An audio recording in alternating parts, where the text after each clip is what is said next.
Assalamualaikum warahmatullahi wabarakatuh. Alhamdulillahirabbil alamin. Allahumma shalli ala sayyidina Muhammad wa ala ali sayyidina Muhammad. Rabbi shrah li sadri wa yassir li amri wahlul 'uqdatam min lisani yafqahu qawli, amma ba'd. Salam sejahtera untuk seluruh alam. Salam takdim kami kepada guru-guru kami, sahabat-sahabat spiritualis sebangsa dan setanah air. Terima kasih kami selalu ucapkan kepada sahabat-sahabat tidak pernah bosan ya, kepada sahabat-sahabat subscriber yang masih setia dan stay terus di channel kami, yaitu Anak Yang Hilang. Semoga kebaikan sahabat-sahabat dibalas oleh Allah Subhanahu wa taala.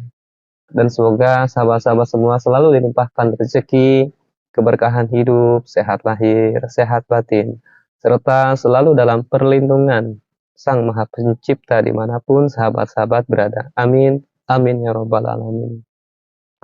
Dan semoga dengan adanya channel ini bisa menjadikan tali persaudaraan, persatuan dari berbagai suku, budaya, dan bahasa. Allah Subhanahu wa taala menciptakan kita sebagai umat manusia tentunya secara tidak sia-sia. Manusia merupakan makhluk Allah Subhanahu wa taala dalam sebaik-baiknya bentuk. Di samping itu, manusia dibekali dengan ilmu dan akal pikiran serta kemauan. Dengan demikian, dia mempunyai kapasitas sebagai khalifah Allah di muka bumi ini. Maka dari itu, semua ciptaan Allah di langit maupun di bumi adalah untuk manusia. Nah, sebagai manusia, tentunya kita harus mengetahui terlebih dahulu dan memahami asal dan usul di mana kita diciptakan dan kemana kita akan pulang. Dan untuk apa kita diciptakan. Seperti yang kita ketahui, manusia sudah dititipkan 4 kekuatan besar yang ada di dalam diri manusia itu sendiri. Namun masih banyak sahabat-sahabat atau orang-orang yang belum memahaminya, karena semua kehidupan di dunia ini semuanya ada di dalam diri kita, umat manusia. Salah dan benar, baik dan buruknya hanya manusia itu sendiri yang tahu akan kemana setelah kita mampir di kehidupan ini. Anak batin mencoba menganalogikan dengan simbol 4 arah mata angin. Nah, di mana ada timur, selatan, barat, dan utara. Nah, timur adalah simbol asal kita. Dari mana kita berasal dan siapa yang menciptakan kita. Nah, sedangkan barat adalah simbol usul kita. Kemana dan kepada siapa kita akan usul. Mau kemana kita setelah diciptakan. Nah, sesuai dengan Wangsit Siliwangi bahwa ikutilah Kisantang ke barat, niscaya kamu akan selamat. Jangan sampai menoleh ke belakang. Anak batin mengartikan pesan yang dimaksud dari Prabu Siliwangi adalah ikutilah Kisantang ke barat. Nah, maksud di sini adalah sholat, karena barat adalah arah kiblat kita. Sesuai dengan pedoman kitab suci Al-Quran di dalam surat Al-Ankabut ayat 45, "Utsuma uhiya ilika minal kitabi wa aqimus sholat, inna sholata tanha anil fahsya'i wal munkar." Artinya, bacalah kitab Al-Quran yang telah diwahyukan kepada Muhammad SAW dan laksanakanlah sholat.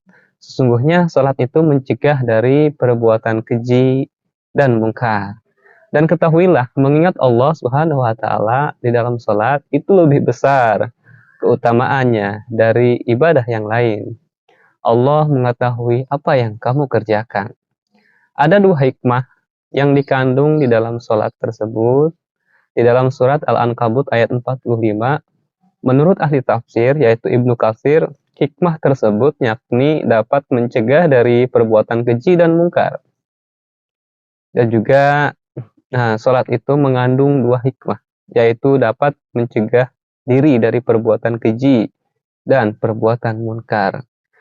Nah, bunyi tafsir dari Ibnu Katsir ini artinya sholat dapat menjadi pengekang diri bagi seseorang dari kebiasaan melakukan kedua perbuatan tersebut. Yang sekaligus mendorong seseorang untuk menghindarinya. Nah, salah satu hadis yang diungkap oleh Ibnu Katsir, sahabat-sahabat semua, Rasulullah Shallallahu Alaihi Wasallam menyebut seseorang yang jauh dari Allah Subhanahu Wa Taala adalah orang-orang yang tetap melakukan perbuatan keji dan mungkar, meskipun amalan sholatnya terus dikerjakan. Nah, kenapa bisa seperti itu ya? Nah, dari Ibnu Abbas yang mengatakan bahwa Rasulullah Shallallahu Alaihi Wasallam pernah bersabda, nah barang siapa yang sholatnya tidak dapat mencegah dirinya dari melakukan perbuatan keji dan mungkar, maka sholatnya itu tidak lain semakin menambah jauh dirinya dari Allah Subhanahu wa Ta'ala.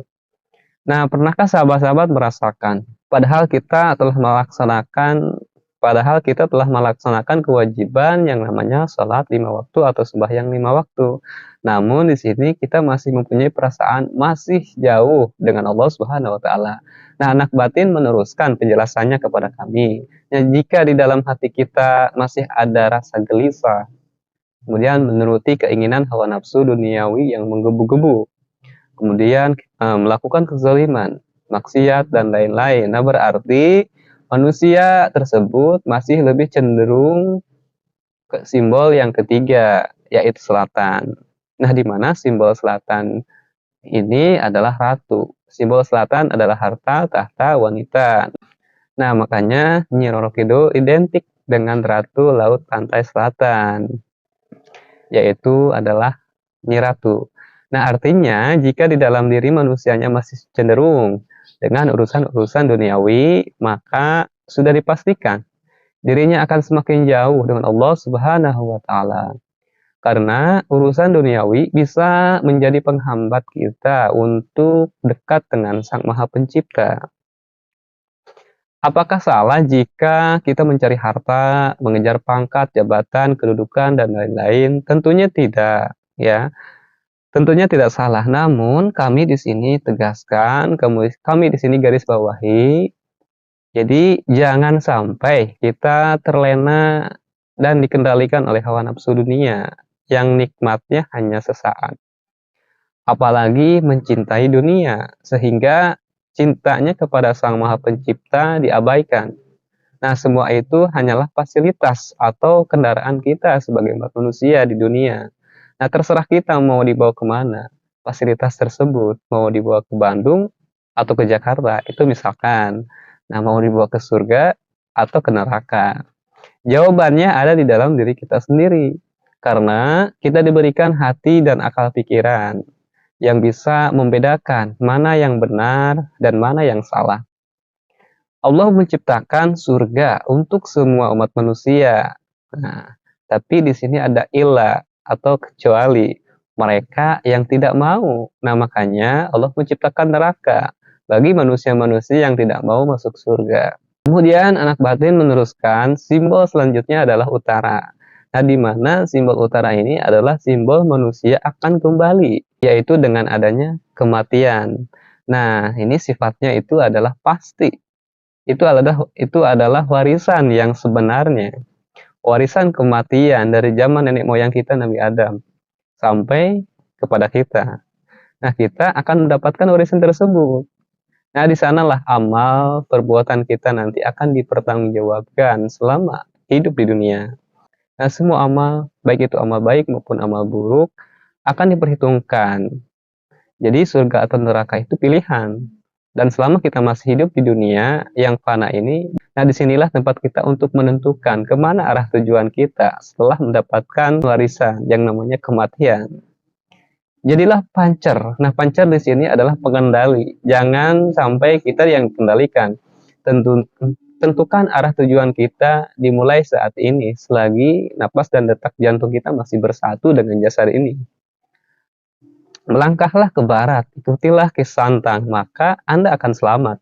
Nah, semoga kita semua selalu mendapatkan pertolongan dan hidayah, serta perlindungan dari Allah Subhanahu wa Ta'ala dari setiap godaan hawa nafsu duniawi. Amin. Amin ya Rabbal 'Alamin. Baik sahabat-sahabat semua, itu saja mungkin pembahasan di dalam video kali ini. Semoga ada manfaatnya. Khususnya untuk saya pribadi yang masih belajar dan umumnya untuk kita semua sahabat-sahabat dimanapun berada. Terima kasih sudah menonton video ini sampai selesai. Mohon dimaafkan jika ada tutur kata kami yang kurang berkenan. Dengan mendukung channel ini, membagikan video ini Itu berarti sahabat berperan membantu langkah awal perjuangan anak batin. Jangan lupa klik tombol subscribe dan loncengnya untuk mendapatkan notifikasi dari video-video kami selanjutnya. Sampai jumpa di video berikutnya. Kami akhiri. Wassalamualaikum warahmatullahi wabarakatuh.